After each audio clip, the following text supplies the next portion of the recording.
నమస్తే. Welcome to Lakshmi film book. 'Pushpa 2' తర్వాత icon star Allu Arjun range పెరిగిపోయింది. ఇప్పుడు ఆయన వరుసగా క్రేజీ ప్రాజెక్టులు మాత్రమే చేస్తున్నాడు. అందులో భాగంగానే ఇప్పటికే తమిళ డైరెక్టర్ అట్లీతో ఓ భారీ సినిమా చేస్తున్న విషయం తెలిసిందే. ప్రస్తుతం షూటింగ్ దశలో ఉన్న ఈ సినిమా 2027లో ప్రేక్షకుల ముందుకు వచ్చే అవకాశం ఉందని టాక్ నడుస్తోంది.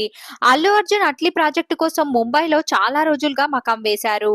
అట్లీ డైరెక్టర్ వస్తున్న ఈ సినిమా సైన్స్ ఫిక్షన్ అంశాలతో ఉండబోతుంది. షూటింగ్ కూడా చాలా వేగంగా జరుగుతుంది. ఈ ప్రాజెక్ట్ పూర్తి కాగానే లోకేష్ కానగరాజ్ మూవీ సెట్స్ లోకి బన్నీ ఎంట్రీ ఇస్తాడు. ఇదే ఏడాదిలోనే షూటింగ్ మొదలు పెడతామని మూవీ టీం తెలిపింది. ఈ కాంబోలో మూవీ ఎప్పుడెప్పుడు వస్తుందా అని అల్లు అర్జున్ ఫ్యాన్స్ ఈగర్ గా వెయిట్ చేస్తున్నారు. ఇది తెలుగు, తమిళ చిత్ర పరిశ్రమలో బాక్సాఫీస్ వద్ద సంచలనంగా మారనుంది. అత్యంత భారీ ప్రాజెక్ట్ తో మైత్రి మూవీ మేకర్స్ నిర్మించనున్నారు. మరిన్ని ఇలాంటి అప్డేట్స్ కోసం మన ఛానల్ ని సబ్స్క్రైబ్ చేయడం మర్చిపోకండి.